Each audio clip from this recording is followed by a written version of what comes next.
সত্যিকার বলতে যে অর্জনের পিছনে আপনার আমার দৌড়, প্রতিযোগিতা, পরিশ্রম, খেয়াল করলে দেখবেন আপনি যাই অর্জন করেছেন একটাও আপনার না, সব মানুষের। এমনকি আপনার পকেটে যে মোবাইলটা আছে সেটাও, আপনার হাতের ঘড়িটাও, আপনার জামাটাও, যেটা আপনি ইনভেস্ট করেছেন সেটা আপনার হয়নি।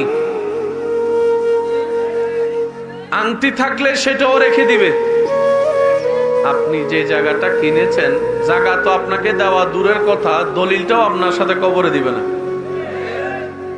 এইবার একটা মানুষের জীবনে অর্জন বলতে আসলে আছে কি, সম্পদ বলতে আসলে আছে কি, যখন আপনি ঠান্ডা মাথায় চিন্তা করে দেখবেন যেটা আপনার সাথে যাবে সেটা হচ্ছে, একটা হচ্ছে ঈমান আর একটা হচ্ছে নেক আমল।